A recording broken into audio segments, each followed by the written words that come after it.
He says, "It would be more efficient to focus on other meetings," the translator said as the billion-dollar deal collapsed. Hotel manager Harrison felt his career evaporate. His translation app had failed turning the Chinese billionaire's complex questions about tax law and zoning into gibberish.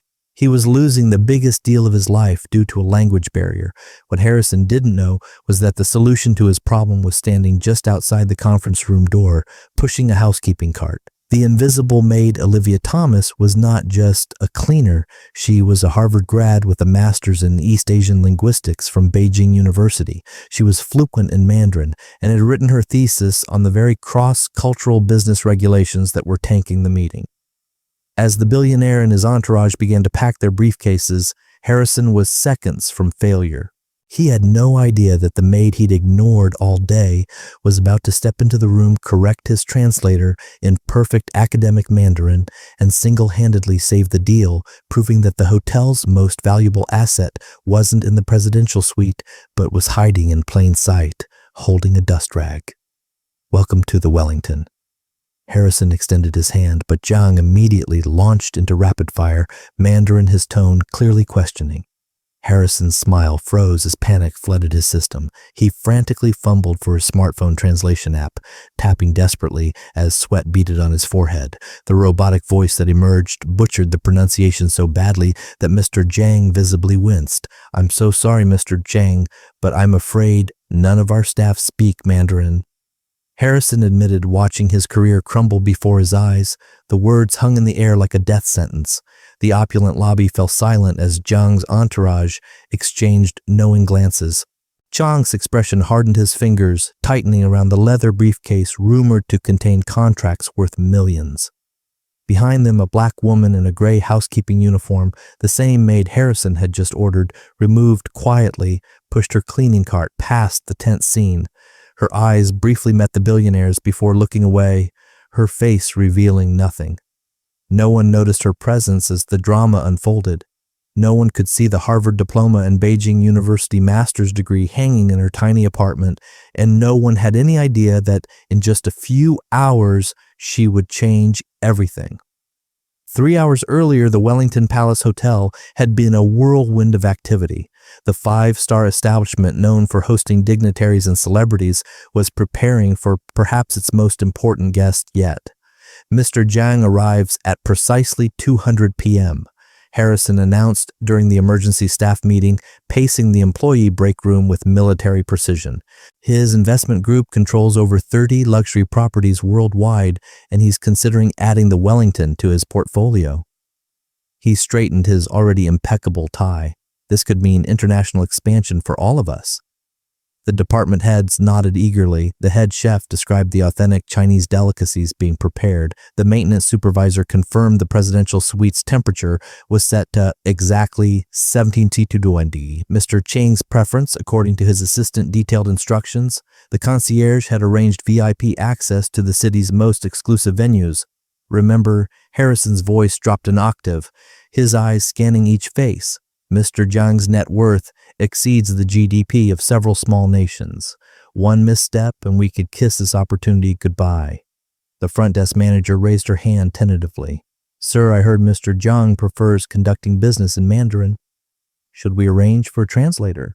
Harrison waved dismissively. His assistant assured me Mr. Zhang speaks perfect English. Besides, we've updated our translation software on all hotel devices.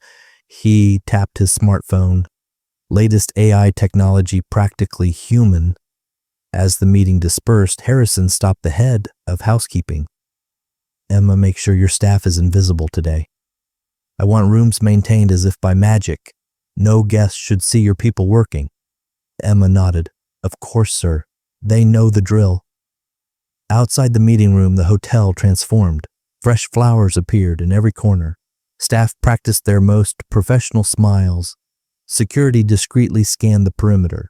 The Wellington wasn't just a hotel today, it was a stage, and every employee and actor with a precisely defined role in an elaborately choreographed performance. At the center of it all stood Harrison, making minute adjustments to everything from the lobby's ambient music volume to the precise angle of the welcome banner. His 20-year rise from front desk clerk to general manager had been built on attention to such details. The Jiang meeting wasn't just about the hotel's future, it was about his own. The regional director had hinted that successfully securing this deal could mean a promotion to the corporate office. Harrison checked his watch. 1 hour until Chiang arrived. He straightened a slightly crooked painting and allowed himself a moment of satisfaction. Everything was perfect. Everything was under control. In the East Wing's executive suite, Olivia Thomas methodically refreshed the room, her movements efficient and practiced. At 32, she'd been part of the housekeeping staff for nearly 4 years. Invisible labor in a visible world of luxury. She tucked fresh Egyptian cotton sheets with hospital corners, aligning the monogram pillowcases with mathematical precision. From her cart, she selected the specific aromatherapy diffuser requested for this room. White tea and jasmine imported from China's Fujian province. Proper diffusion requires placement away from direct sunlight, she murmured to herself in perfect Mandarin. Adjusting the device's position, her fingers briefly brushed against a book in her work bag. Dog-eared pages of advanced international trade theory peeking out beside a well-worn Mandarin English dictionary. The walkie-talkie on her hip crackled. All housekeeping staff need to finish current rooms and remain in service areas, Emma's voice instructed. VIP arrival in 50 minutes. Understood. Olivia responded, quickening her pace. As she polished the bathroom fixtures, her reflection fragmented across the mosaic of mirrors.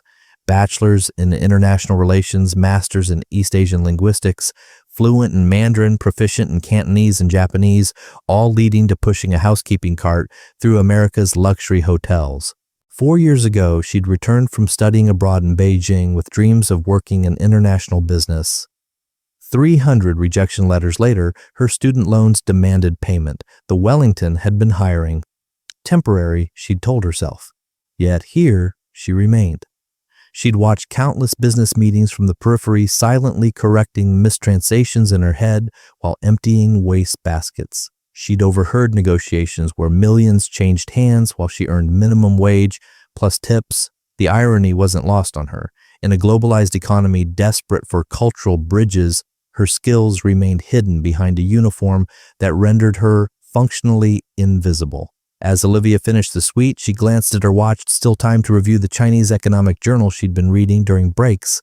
She pulled it from her bag as her phone buzzed with a notification from her student loan Searer. Payment past due. She sighed, tucking the journal away. Another day, another room, another chance to practice skills no one knew she possessed. She pushed her cart into the hallway, nodding politely as executives rushed past without seeing her. Just another invisible person in a building full of very important ones.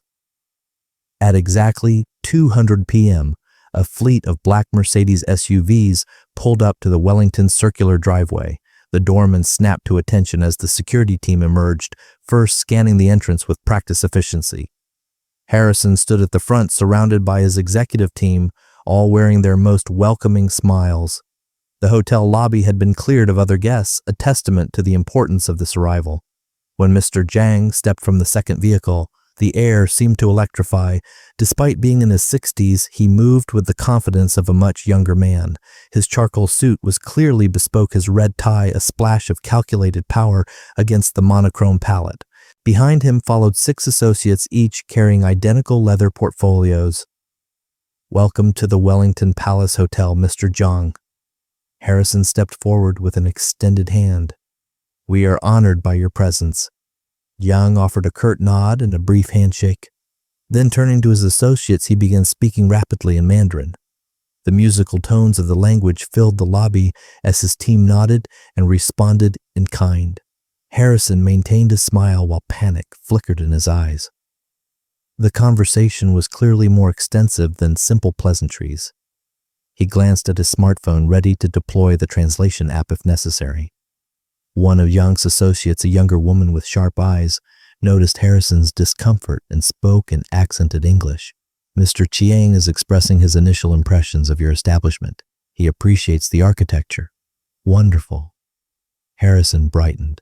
Please let him know we prepared the presidential suite according to his preferences, and our chef has created a special menu incorporating authentic Chinese cuisine. As the entourage moved toward the elevators, staff members appeared from seemingly nowhere to handle the luggage. In the background, Olivia pushed her cart along the perimeter of the lobby, keeping to the shadows as instructed. Her eyes followed the group, her ears picking up every word of the Mandarin conversation, including Mr. Zhang's actual comment. The decor is acceptable, but I'm concerned about their understanding of our needs. An hour later, Harrison led Mr. Zhang and his team on a tour of the hotel's premium facilities. They moved through the spa with its imported Japanese soaking tubs, past the Michelin-starred restaurant where the chef presented sample appetizers, and into the grand ballroom where Harrison enthusiastically described how it could be transformed for international conferences.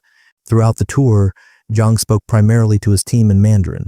His associate, introduced as Ms. Lin, provided occasional translations, but Harrison sensed he was missing critical information. Zhang's expressions remained unreadable. His questions filtered through layers of translation that seemed to dilute their meaning. As they entered the hotel's executive conference room for the formal presentation, Harrison felt sweat beating at his collar. The stakes were too high for miscommunication. Our presentation today outlines the investment opportunity. Harrison began as his team distributed leather-bound portfolios. We've included market analysis, revenue projections, and proposed expansion plans. M. Lin translated. But Zhang's attention had already shifted. He was asking something to his associates, gesturing toward the windows overlooking the city skyline. Mr. Zhang is inquiring about the local business district, Ms. Lin explained. Specifically, he wants to know about zoning regulations affecting hotel properties and how they compare to regulations in Shanghai. Harrison blinked, unprepared for such a specific question. Well, that's an excellent question. Perhaps I could have our legal team prepare a detailed response. Chiang interrupted with a longer question, his tone more insistent. Ms. Lin hesitated. He's asking about recent changes to foreign investment tax structures in this region, particularly how they affect hospitality holdings integrated with retail developments. The room temperature seemed to rise 10 degrees. Harrison's carefully planned presentation was derailing into territory he hadn't prepared for. He reached for his smartphone. Let me make sure I understand the question correctly, he said, opening his translation app and speaking into it. Could Mr. Zhang repeat his concerns about tax structures? Chiang spoke directly into the phone. The app processed for a moment, then produced. Something about chicken tax and hotel mooncake. The absurdity of the translation hung in the air. One of Chang's associates stifled a laugh. Chiang's expression darkened. Harrison tried again, speaking more slowly into the device. This time the translation came back as foreign money tree law, change question important now. Chiang sat down his portfolio and said something sharp to Miss Lin. She looked uncomfortable as she translated. Mr. Zhang wonders if you're properly prepared for this meeting. He says these are basic questions any hotel seeking international investment should anticipate. The presentation hadn't even properly begun, and already Harrison could feel the opportunity slipping away. He glanced desperately at his executive team, who looked back with equal helplessness. In the hallway outside, Olivia moved silently with her cleaning cart, catching fragments of the conversation through the partially open door. She winced at both the mangled translations and the increasing tension in the room. Harrison's heart hammered against his ribs as he fought to maintain his professional composure. 20 years of career building hundreds of successful negotiations and countless high-profile clients, none of it had prepared him for this unraveling moment. Perhaps we should take a brief recess, he suggested, his voice pitched slightly higher than normal. I can have our financial team join us to address these specific questions, as Ms. Lin translated. Zhang checked his platinum watch and exchanged a glance with his associates. The silent communication was clear. Their time was valuable, and it was being wasted. In that moment, Harrison's career flashed before his eyes. Not just the prestigious Wellington position, but the promised corporate promotion that would finally validate decades of sacrifices. The missed birthdays, the dissolved marriage, the postponed dreams, all justified by the steady climb up the hospitality ladder that now seemed to be collapsing beneath him. He loosened his collar discreetly, feeling a trickle of sweat run down his spine. The regional director would hear about this failure within hours. Competitors would circle like sharks at the first scent of blood. His reputation for flawless execution would be replaced by whispers of the Jiang disaster. Mr. Jiang, and Harrison said, summoning his most authoritative voice, "I assure you we value your time and investment consideration. If you'll allow me just 5 minutes to gather our specialists, we can address every question with the precision it deserves." Jiang responded with a curt nod and a brief comment in Mandarin. Miss Lin translated, "Mr. Jiang says you have 5 minutes, but he is beginning to question whether the Wellington has the international sophistication his organization requires." Harrison nodded gratefully and backed out of the room, his confident smile dropping the instant the door closed behind him. "I don't care what you're doing. Drop everything and get to the executive conference room." Harrison hissed into his phone as he paced the hallway. "And bring anyone who speaks a word of Mandarin." The hotel's financial controller appeared first, breathless from running up 3 flights of stairs after the elevator proved too slow. "Chiang is asking about foreign investment tax structures and zoning regulations," Harrison explained rapidly. "Can you address that?" the controller palled. "I can cover the basic tax implications, but the international aspects, that's beyond my expertise." Harrison's personal assistant arrived next. "I've called the language service we use for the Japanese tour group," she reported. "They're checking if they have a Mandarin translator available. How long? 30 minutes minimum." "We don't have 30 minutes. Harrison struggled to keep his voice down. "We have 3 minutes before I have to go back in there." The food and beverage director suggested using multiple translation apps simultaneously to cross-reference results. The sales director proposed focusing on the visual elements of their presentation to circumvent the language barrier. The head of security mentioned his cousin took Mandarin in college, though he lived 2 states away. Each suggestion hit the wall of impracticality as the minutes ticked by. Harrison's assistant returned, phone in hand. "The language service says their only Mandarin speaker called in sick. They're trying to locate a backup." Through the cracked door, Harrison could see Xiang checking his watch again, leaning over to whisper something to Ms. Lin. She nodded gravely. The IT manager joined the growing cluster of executives in the hallway. "The translation app is failing because it's programmed for conversational Mandarin, not business and legal terminology," he explained. "Even with a better connection, it wouldn't handle the specialized vocabulary." Harrison checked his watch. 4 minutes had passed. His 5-minute reprieve was over, and he had nothing to show for it except a growing sense of doom. "Options," he demanded, looking around the circle of his most trusted team members. Silence. "Very well." He straightened his tie and took a deep breath. "I'll go back in and apologize for our unpreparedness. I'll request to reschedule the formal presentation for tomorrow, which gives us time to find a proper translator." Even as he said it, Harrison knew that rescheduling was tantamount to failure. In Yang's world, second chances were rarely given. He pushed the door open and stepped back into the conference room, his career hanging by an increasingly frayed thread.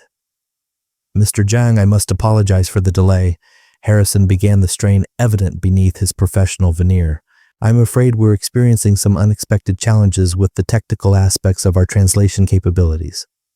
Ms. Lin translated, her tone noticeably cooler than before. Yang's response was brief and clipped. "Mr. Jiang says he understands that difficulties arise," Ms. Lin relayed. "However, he is concerned that a hotel seeking international investment appears unprepared for international communication." Harrison nodded, absorbing the diplomatic yet damning assessment. "We would like to suggest rescheduling our formal presentation for tomorrow morning, when we can ensure proper translation services are available." As Miss Lin translated this proposal, Yang's expression shifted from mere disappointment to something closer to decision. He conferred quietly with his associates, several of whom were already closing their portfolios and checking their phones. Ms. Lin hesitated before translating. "Mr. Jiang has appointments with 2 other hotel groups during his 3-day visit to the city. He says perhaps it would be more efficient to focus on those meetings instead." The carefully chosen words didn't mask the reality. Jiang was preparing to walk away, not just from this meeting, but from the Wellington entirely. Harrison felt the blood drain from his face.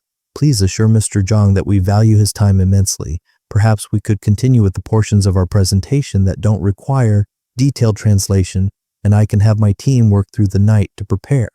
Kang held up his hand, silencing Harrison mid-sentence. He spoke directly to Ms. Lin, no longer bothering to include Harrison in his gaze. Ms. Lin's professional mask slipped slightly as she translated. Mr. Zhang is considering whether continuing this meeting is worthwhile. He suggests that a hotel unable to communicate effectively with international clients may not be prepared to serve an international clientele. Zhang turned to the associate on his left and murmured something that made the man nod and begin typing on his phone. Even without translation, the meaning was clear. Alternative arrangements were being considered. In the hallway outside, the executive team watched through the glass panel as their opportunity and Harrison's career teetered on the brink of collapse. Throughout the unfolding disaster, Olivia had remained in the hallway, ostensibly dusting the decorative moldings. 4 years of housekeeping had perfected her ability to become part of the background, invisible yet ever present. But unlike the executives who saw only crisis, she heard every word exchanged in both languages. She understood Zhang's frustration about specific regulatory changes affecting foreign investors in the hospitality sector. She recognized his references to municipal zoning ordinances that would impact potential property expansion. Most importantly, she caught the subtle implication in his tone that suggested this wasn't merely about translation. It was a test of the Wellington's global business acumen. As she wiped the same section of wall for the third time, Olivia felt the familiar weight of decision pressing upon her, the same weight she'd felt with each rejection letter, with each loan payment notice, with each day her education and abilities remained hidden behind a gray uniform. Through the conference room's glass panel, she watched Harrison's increasingly desperate attempts to salvage the meeting. She saw Zhang's associates exchanging knowing glances. She noted Ms. Lin's subtle mistranslations that actually softened Zhang's more cutting remarks. Olivia's hand stilled on the wall. The executives huddled in the hallway were too absorbed in their panic to notice her. The invisible woman suddenly deep in thought. Olivia's mind raced. 4 years of careful separation between her work life and her capabilities. 4 years of protecting herself from the disappointment of being overlooked yet again. She had learned the hard way that offering her skills uninvited often led to skepticism rather than appreciation. The memory of her previous hotel job still stung. After helping Japanese guests with translation, she'd been reprimanded for overstepping rather than praised for her initiative. Stay in your lane, the manager had advised. Guests get uncomfortable when service staff act too educated. Since then, she'd kept her abilities carefully concealed, using her paycheck to slowly chip away at her student loans while applying for positions better suited to her qualifications every night after her shift. 17 applications in the past year alone, 63 interviews, 0 offers. Now, watching the Yang meeting disintegrate, Olivia felt conflicting impulses collide. Professional self-preservation urged caution. Why risk humiliation for a company that saw her only as hands that cleaned rooms? What did she owe Harrison, who had never once looked her in the eye when passing in the hallway? Yet, something deeper pulled against these practical concerns. Pride in her abilities, frustration at their continued waste, and perhaps most powerfully, a sudden crystal clearer vision of Zhang walking away, taking with him not just Harrison's opportunity, but hers as well. If the Wellington secured, Zhang's investment expansion would follow. New positions would open, international connections would form. For the first time in years, Olivia felt the stirring of genuine possibility. Her hand moved to her employee badge, the small plastic rectangle that identified her only as housekeeping staff. The moment of decision had arrived. Olivia removed her cleaning gloves and tucked them into her apron pocket. She smoothed back a strand of hair that had escaped her practical bun and straightened her shoulders. 4 years of invisibility were about to end. Inside the conference room, Zhang was already gathering his materials. Harrison's face had taken on the waxy pour of a man watching his career evaporate before his eyes. "Mr. Zhang, Ms." Lin was saying, "perhaps we should consider our afternoon appointment at—" "Excuse me." Olivia's voice cut through the tension as she stepped into the doorway. Every head turned expressions ranging from confusion to irritation at the interruption. Harrison recovered first. "Not now," he said sharply, making a dismissive gesture. "We're in the middle of an important meeting."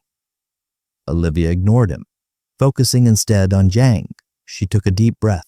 and spoke in perfect academically precise Mandarin. Respected Mr. Zhang, I couldn't help but overhear your questions about the recent amendments to foreign investment regulations. Perhaps I might offer some assistance with translation. The room froze. Chang's eyebrows shot up in genuine surprise, the first unguarded expression he'd shown since arriving. Ms. Lin's mouth opened slightly. The associates exchanged glances of confusion. Harrison stared at Olivia as if she'd suddenly materialized from another dimension. What are you doing?" he stammered. Kang recovered quickly, studying Olivia with new interest. He responded in rapid Mandarin deliberately, using complex financial terminology and regional dialect variations, testing her. "Your Mandarin is exceptional," he said. "Perhaps you can explain how the city's new vertical zoning allowances might affect a mixed-use development incorporating both hotel and retail spaces." Without hesitation, Olivia responded with a detailed explanation of the recent zoning changes, citing the specific municipal codes and comparing them to similar regulations in major Chinese cities. As she spoke, the atmosphere in the room transformed. Zhang's associates straightened in their chairs, several taking notes. Ms. Lin watched with professional assessment, her expression a mixture of surprise and respect. Harrison's shock gave way to confusion, then to the dawning realization of unexpected salvation. His eyes darted between Olivia and Xiang, tracking the animated conversation he couldn't understand, but could clearly see was going well. "If you don't mind my asking," Zhang said, gesturing to Olivia's housekeeping uniform, "how does someone with your linguistic abilities and knowledge of international business regulations come to be working in this capacity?" Before Olivia could answer, Harrison stepped forward, his composure partially recovered. "I believe we should continue this conversation properly," he said, pulling out a chair at the conference table. "Please join us." "I'm sorry." "Your name is Olivia," she said simply. "Olivia Thomas." Harrison's smile didn't reach his eyes as he guided Olivia to a seat at the conference table. "Ms. Thomas will assist with translation while we locate our professional interpreter," he explained to the room, his tone suggesting this was a temporary measure, a band-aid rather than a solution. Leaning close to Olivia, he whispered urgently, "What department are you with exactly?" "Housekeeping, sir," Olivia replied, maintaining her composure despite the tension crackling around her. Harrison's smile faltered. "Housekeeping," he repeated, as if the word itself were problematic. His eyes flicked nervously to Chiang, who was watching their exchange with interest. "And you speak Mandarin. How exactly?" "I studied at Beijing University," Olivia said. "I have a master's in East Asian linguistics and international business relations." The information hit Harrison like a physical blow. His whisper became more strained. "And you didn't think to mention this during the hiring process?" "It was on my resume," Olivia replied simply. "Page 2, under educational background." Before Harrison could respond, Zhang addressed Olivia directly in Mandarin, asking about her thoughts on the hotel's positioning for Asian tourism markets. As Olivia began to answer, Harrison interrupted. "Perhaps we should stay focused on the investment presentation," he suggested, reclaiming control of the meeting. "Ms. Thomas can translate my points for Mr. Zhang, but let's maintain our agenda." He signaled to his assistant, who hurried forward with the presentation materials. "Tell Mr. Zhang we'll proceed with our overview of the investment opportunity," he instructed Olivia, his tone making it clear she was to serve as a conduit, not a participant. Olivia translated Harrison's request, but Zhang waved it away, continuing his direct conversation with her about international market positioning. Harrison cleared his throat loudly. "Miss Thomas, please explain to Mr. Zhang that we have prepared an extensive presentation on exactly these topics, which I would be happy to walk him through." Walk. The underlying message was unmistakable. Return to your proper place. You are here to translate, not contribute. Olivia hesitated, caught between her momentary visibility and the habit of professional acquiescence that had sustained her employment for 4 years. The conference room had become a battlefield of unspoken power dynamics. Harrison stood at the head of the table, presentation remote. In hand, his authority visibly challenged. Jiang remained seated, his attention fixed on Olivia rather than the presentation screen, The executive team hovered uncertainly near the walls, while Shang's associates watched the unfolding situation with analytical interest. Olivia felt the weight of every gaze. This moment, this exact crystalline moment, would determine whether she stepped back into invisibility or finally claimed the professional recognition she'd spent years preparing for. She turned to Harrison, speaking in English so everyone would understand. Mr. Harrison, Mr. Zhang is specifically interested in how the Wellington plans to adapt to Chinese business travelers' expectations. He's concerned that the presentation materials reflect Western assumptions about luxury accommodations rather than Chinese preferences. Harrison's expression tightened. And how exactly would you know what's in our presentation materials, Ms. Thomas? The question hung in the air, pointed, accusatory. Olivia straightened in her chair. I wouldn't, but I do know that Mr. Zhang just expressed that concern to his associates. She switched to Mandarin, addressing Zhang directly. Mr. Zhang, perhaps I could provide some context. My name is Olivia Thomas. I hold degrees in international business relations and East Asian linguistics. I lived in Beijing for 5 years while completing my education, and I've worked extensively on cross-cultural business communication. She paused, then added in English for the benefit of the room. I'm currently part of the housekeeping staff here at the Wellington, but my background might be helpful in facilitating today's discussion. The directness of her self-introduction silenced the room. Harrison's face flushed with a mixture of embarrassment and anger. One of the executive team members whispered something to another, both glancing between Olivia and Harrison with undisguised surprise. Jean studied Olivia for a long moment before responding in Mandarin. A person with your qualifications working in housekeeping, this is most unusual. Sometimes life takes unexpected turns, Olivia replied with dignity. But perhaps today that unusual path might benefit everyone in this room. Zhang nodded slowly, then turned to Harrison. With Ms. Lin now translating his words, he said, I would like Mrs. Thomas to participate in this meeting, not merely as a translator, but as someone who understands both our cultures. If she has insights into how your hotel might better serve Chinese clients, I wish to hear them. It wasn't a request. It was a directive from a man accustomed to having his preferences accommodated. Harrison's knuckles whitened around the presentation remote as he forced a smile. Of course, Mr. Zhang, we're all about discovering hidden talent. Perhaps we should restart the presentation, Harrison suggested, attempting to regain control of the meeting. Mom can translate as we, if I may, Olivia interjected in Mandarin, addressing Yang directly. I believe your primary concern was about recent regulatory changes affecting foreign investment in hospitality properties, specifically regarding the new municipal zoning codes that came into effect last quarter. Chiang nodded, leaning forward with interest. The city has indeed implemented changes that actually favor international investors in the hospitality sector. Olivia continued, her Mandarin flowing with the confidence of academic precision. The most significant is the tax abatement program for properties incorporating cultural exchange elements, something that would align perfectly with your investment portfolio's emphasis on cross-cultural hospitality experiences. As she spoke, Jiang's associates began taking detailed notes. Ms. Lin, no longer needed, as the primary translator, observed Olivia with professional assessment. Olivia seamlessly shifted to addressing the specific questions Yang had asked earlier about vertical zoning allowances, drawing parallels to similar regulations in Shanghai and Beijing.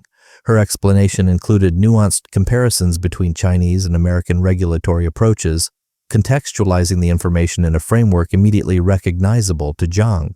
This area of the city was rezoned last year to permit integrated commercial hospitality developments up to 40 stories, she explained, gesturing toward the window overlooking the business district. The Wellington's location is particularly valuable because it falls within both the tourism corridor and the international business zone, qualifying for dual-category tax incentives.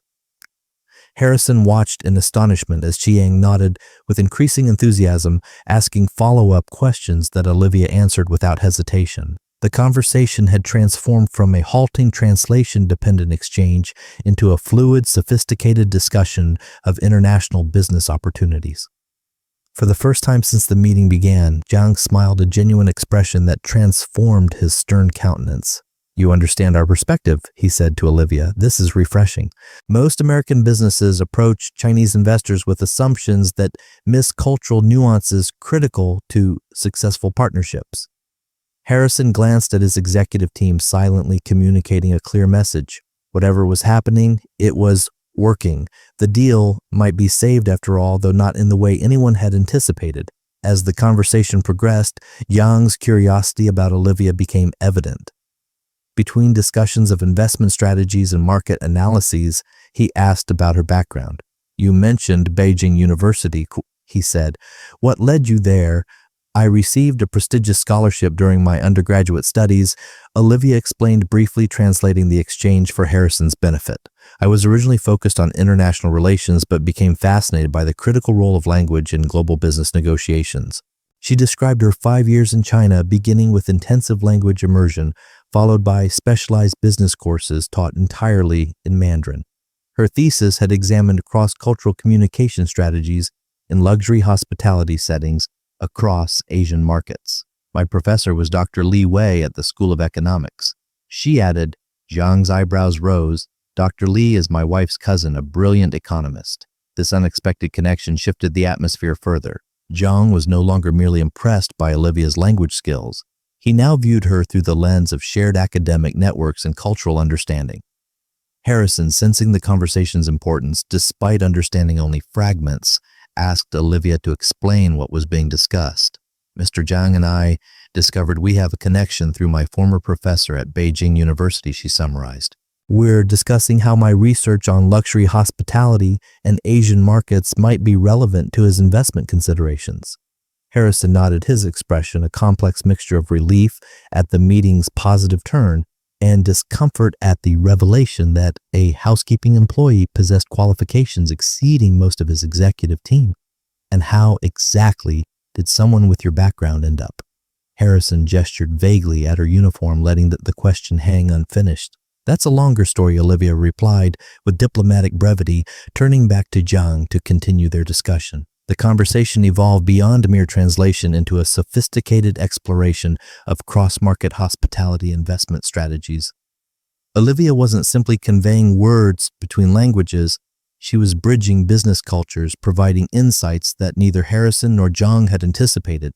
The Wellington's current design already incorporates several elements that Chinese luxury travelers value, she noted, gesturing to the conference room's layout. The emphasis on privacy, the Eastern exposure of premium suites, the attention to water features in common areas. These align with funny principles that matter to discerning Chinese clients. She then shifted to addressing specific weaknesses, translating her observations for Harrison's benefit. The hotel lacks dedicated tea service areas and has limited multi-generational accommodation options, which are critical for Chinese family travelers, she explained. Additionally, the current digital payment systems don't integrate with platforms like WeChat Pay or Alipay, which Chinese business travelers expect. Harrison blinked, taken aback by the precision of her analysis. These were issues his team hadn't even considered. Zhang nodded appreciatively. "You understand nuances that most Western hospitality groups miss entirely," he said. "These are exactly the adaptation points we look for when considering investment partners." Olivia's knowledge extended beyond theoretical understanding. When Zhang inquired about specific competitor properties in his portfolio, she offered detailed comparisons drawn from her academic research, providing context that impressed even Zhang's specialized associates. As the discussion progressed, Harrison watched his presentation, the one he'd spent weeks perfecting, remain unused on the screen. Instead, Olivia had created something far more valuable, a dynamic, responsive conversation that addressed Zhang's actual concerns rather than following a predetermined script. When Zhang mentioned a particular challenge his other properties faced with regulatory compliance, Olivia suggested an innovative structural approach that would satisfy both American and Chinese requirements. The solution was so practical that Zhang asked one of his associates to make detailed notes. "This is precisely the kind of creative problem-solving that successful international ventures require," Ching remarked, clearly impressed. "Where did the Wellington find you?" Before Olivia could answer, Harrison interjected, "Miss Thomas is a recent addition to our international relations team." The lie hung awkwardly in the air as Olivia's uniform told a different story. After nearly an hour of productive discussion, Jang turned to Harrison with newfound respect, speaking through Miss Lin's translation. "Your hotel has impressive potential for integration into our international portfolio," he said. Ms. Thomas has highlighted compatibility factors I hadn't previously considered. Harrison nodded relief, washing over his features. We're fortunate to have her expertise available today. Chiang's gaze shifted between Olivia's professional demeanor and her housekeeping uniform, the contrast increasingly impossible to ignore. May I ask, he said directly to Harrison, what is Ms. Thomas's official position at the Wellington? The question landed like a stone in still water. The executive team shifted uncomfortably. Harrison's smile froze. Before he could formulate a response, John continued, because someone with her qualifications, language proficiency, and business acumen would typically hold a senior position in my organization. Ms. Lin translated with precision, adding no diplomatic buffer to Zhang's pointed observation. Harrison cleared his throat. Ms. Thomas currently works in our housekeeping department. Jiang's expression registered genuine shock. He turned to Olivia and switched to Mandarin. You maintain rooms with these credentials? Yes, she replied simply, maintaining her dignity. It's honest work, while I continue seeking opportunities better aligned with my education. Zhang shook his head in disbelief. This is a significant oversight. In my companies, we have extensive talent identification programs specifically to prevent such misalignments.